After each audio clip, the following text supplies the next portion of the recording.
Hello everyone, आज हम करने जा रहे हैं सीपीसी के ऑर्डर नंबर 23 जिसकी हेडिंग है withdrawal and adjustment of suits. उसको करने जा रहे हैं, उसके एमसीक्यूज। ठीक है, ज्यादा क्वेश्चंस तो नहीं है पर आई थिंक कम क्वेश्चंस भी नहीं है, तो इसी को हम स्टार्ट करते हैं फर्स्ट क्वेश्चन से। Where a fresh suit is instituted on the strength of permission granted by the court under order 23 rule 1। ठीक है, अब देखो फ्रेश सूट है, इंस्टीट्यूट करने जाना है on the strength of permission granted by the court. उसमें क्या, देखो ऑप्शंस पढ़ लेते हैं एक बार इसके। फर्स्ट ऑप्शन है the plaintiff is not bound by law of limitation. Next है a fresh period of limitation begins to run from the date of the order granting such permission. Okay. Next है plaintiff shall be bound by the law of limitation in the same manner as if the first suit had not been instituted. ठीक है, तुम दूसरा suit institute कर रहे हो पर उसमें भी लॉ ऑफ लिमिटेशन काम करेगा। ठीक है, विड्रॉ करो, एडजस्ट करो, कुछ भी करो अपने हिसाब से, पर उसमें लॉ ऑफ लिमिटेशन लगेगा। नेक्स्ट क्वेश्चन है right to withdraw the suit is. अब देखो सूट को विड्रॉ करने की जो राइट है वो क्या है, an absolute right of the plaintiff. ठीक है, विड्रॉ करना, देखो प्लेंटिफ इंस्टीट्यूट करता है तो प्लेंटिफ ही निकाल सकता है, वो उसकी क्या है, एब्सोल्यूट राइट है, वो उसको पूरा पूरा कर सकता है, कोई उसमें आनाकानी नहीं करेगा। ठीक है, अब इसमें इनकरेक्ट स्टेटमेंट जो है मार्क करनी है किससे, ऑर्डर 23 से रिलेटेड। ठीक है, अब इसमें क्या है, पहली स्टेटमेंट है at any time after the institution of the suit the plaintiff may withdraw his suit or abandon part of his claim। सही है ये। ठीक है, नेक्स्ट है if a plaintiff withdraws from a suit without the court's permission he is precluded from instituting a fresh suit against the same defendant in respect of the same subject matter। ठीक है, withdraw कर लेता है court की permission के बगैर तो he is precluded, मना कर दिया जाएगा। ठीक है, फ्रेश सूट इंस्टीट्यूट करने के लिए।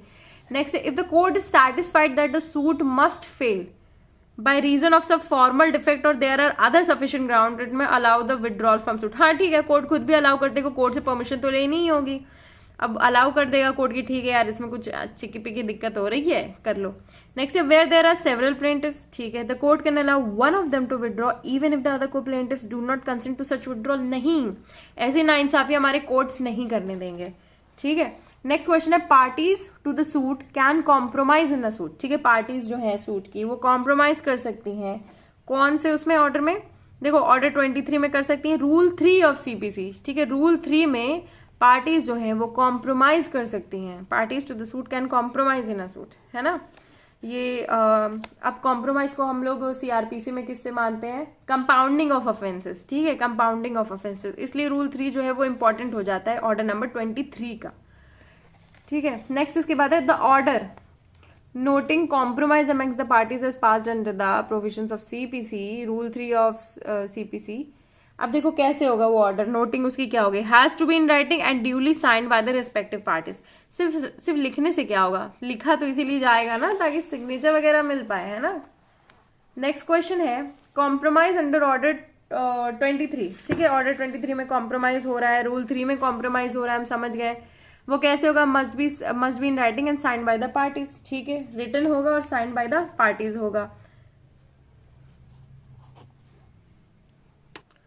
इसके बाद नेक्स्ट क्वेश्चन है अंडर ऑर्डर 23 रूल 3, 23 ऑर्डर में रूल 3 में on the basis of a compromise, क्या बेसिस है, कॉम्प्रोमाइज का बेसिस है, a decree has to be drawn. ठीक है, decree has to be drawn only in respect of the subject matter that relates to the suit. ठीक है, decree उसी चीज से रिलेटेड ड्रॉ की जाएगी। नेक्स्ट क्वेश्चन है where a degree of compromise which has not lawful there. ठीक है, कॉम्प्रोमाइज की जो डिग्री है जो कि लॉफुल नहीं है वहां पे, उसके साथ क्या होगा, तो उसके साथ क्या होगा, पहले तो क्या, suit shall lie to set aside such decree, नहीं, complain has to made to high court, no suit shall lie to set aside such decree. अब देखो नॉट लॉफुल या कुछ भी है, कुछ गलत नहीं होगा, कुछ बदला नहीं जाएगा। ठीक है, ये मैंने जब सेक्शन आपको पढ़ाया था तो उस टाइम पे मुझे भी थोड़ा वियर्ड लगा था क्योंकि मुझे एग्जैक्टली इसका प्रैक्टिकल मतलब समझ में नहीं आता है। अगर आपको आता है इसका मतलब समझ में या इसका एग्जैक्ट चीज क्या है, ये किस पॉइंट से रिलेटेड है, तो प्लीज डू कॉन्टैक्ट मी, या तो आप मुझे कॉमेंट कर सकते हो या तो आप मेरे इंस्टाग्राम पे मुझे डीएम कर सकते हो। एंड नेक्स्ट क्वेश्चन है एन एग्रीमेंट और compromise entered in a representative suit without the leave of the court is. Agreement है, कॉम्प्रोमाइज है, अगर रिप्रेजेंटेटिव सूट में, रिप्रेजेंटेटिव सूट कहाँ आता है, ऑर्डर 1 रूल 8 में आता है। ठीक है, अगर उसमें एंटर किया है तो क्या हो जाएगा, वो वॉइड हो जाएगा क्योंकि लीव ऑफ द कोर्ट नहीं ली गई है ना। जब भी मास के लिए या किसी और के मतलब की बात होती है तो उधर आपको लीव ऑफ द कोर्ट लेना बहुत जरूरी है। नेक्स्ट क्वेश्चन आ जाता है इसके बाद after withdrawal of the suit, withdrawal के बाद अ प्लेंटिफ क्या होगा, can institute a fresh suit in respect of the same subject matter, क्या वो फ्रेश सूट डाल सकता है। नेक्स्ट है कैन इंस्टीट्यूट, देखो इंस्टीट्यूट तो नहीं कर सकता है तो ये तीनों कैन वाले क्रॉस हो गए। Can not institute a fresh suit in respect of the same subject manner unless liberty is given at the time of withdrawal of the suit. ठीक है, वो फ्रेश सूट नहीं इंस्टीट्यूट कर सकता है। हमने ऑर्डर नंबर 22 में भी पढ़ा है फ्रेश सूट इंस्टीट्यूट नहीं हो सकता है, रूल 9 में, वही वो भी सबसे इंपॉर्टेंट पोर्शन है उस ऑर्डर का। नेक्स्ट क्वेश्चन है order 23 of CPC applies to the following. किस किस चीज पे अप्लाई करता है? विड्रॉल ऑफ सूट्स, हाँ ठीक है, इसी पे अप्लाई करता है। अपील भी नहीं है इसमें, एग्जीक्यूशन भी नहीं है इसमें, तो क्या है? Withdrawal of the suit. नहीं, मुझे लगता है मुझे पेंसिल चेंज करनी चाहिए।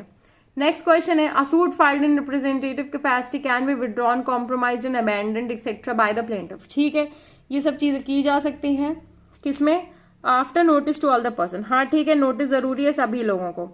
नेक्स्ट क्वेश्चन है which of the following statement is incorrect. इनमें से कौन सी स्टेटमेंट है इनकरेक्ट है? तो पहली स्टेटमेंट है representative suit may be instituted by one और more persons for the benefit of all interested person with the permission of the court. ठीक है, परमिशन ऑफ द कोर्ट चाहिए, रिप्रेजेंटेटिव सूट इंस्टीट्यूट किया जा रहा है तो सबकी परमिशन चाहिए। Notice of the institution of a representative suit must be given, हाँ ठीक है, ये भी सही है। Advertisement at the plaintiff expense to all interested person where by reason of the number personal services not reasonably practicable. ठीक है, ये भी सही है। नेक्स्ट क्वेश्चन है any person for whose benefit a representative suit has been instituted may apply to join as a party thereto. हाँ ठीक है, वो पार्टी वांट ऑफ पार्टी भी हो जाएगा। नेक्स्ट है द ऑब्वियसली नेक्स्ट वाला रॉन्ग है, the person who instituted the suit और persons who joined as a party have unrestricted right to compromise with the defendant. ऐसा कुछ भी नहीं है, दे हैव लिमिटेड राइट सबसे पूछ करके। ठीक है, इसलिए ये वाला रॉन्ग है। नेक्स्ट क्वेश्चन है liberty to institute a fresh suit. Liberty किस चीज की? इंस्टीट्यूट करने की। क्या इंस्टीट्यूट करने की? Fresh suit. गिवन किसको दी जाती है? तो पहला है एज अ जनरल रूल, नहीं, where the suit suffers from same formal defect and is likely to fail on that account. ठीक है, okay, where the court find sufficient grounds. ये दोनों ही सही है क्योंकि क्वेश्चन क्या वांट करे? क्वेश्चन बोला है लिबर्टी किस चीज की? इंस्टीट्यूट करने की fresh suit in respect of the same subject matter. जब विड्रॉल हो जाए तो विड्रॉल के बाद सेम सब्जेक्ट मैटर पे कब कर सकते हो तुम? जब कोर्ट नहीं बोल दिया है, कोर्ट को लगता है, तो कोर्ट क्या है? कोर्ट देखेगा कि ठीक है कोई सूट जो है सफर करता है या फिर सफिशिएंट रीजंस होते हैं। नेक्स्ट क्वेश्चन है can a suit be laid after withdrawal of the same. क्या सूट जो है वो ले किया जा सकता है उसके विड्रॉल करने के बाद? तो इसका आंसर है, अब आंसर आप ही बताओ, बट ठीक है इसका आंसर यही है यस यस यस, दोनों है, तीनों यस है, तो सिर्फ यस तो नहीं होगा, तो दोनों पढ़ लेते हैं। If permission is obtain from the court at the time of withdrawal with liberty to file a fresh suit. इससे ऊपर भी हमने क्वेश्चन पढ़ा है, इसमें क्या है? लिबर्टी है। ठीक है, तो इसमें क्या होनी चाहिए? लिबर्टी होनी चाहिए। क्या? Suit can be laid after withdrawal of the same. कब? जब लिबर्टी तो हो। ठीक है, तो इसमें क्या है? लिबर्टी है। इसमें लिबर्टी दिख रही है, लिबर्टी नहीं दिख रही है, तो क्या है आंसर इसका? सी। ठीक है, इसी के साथ हमारा ये वाला पोर्शन कंप्लीट होता है। अगर आपको अच्छा लगता है तो please do like, share and comment and please please please subscribe because it motivates me a lot. Thank you.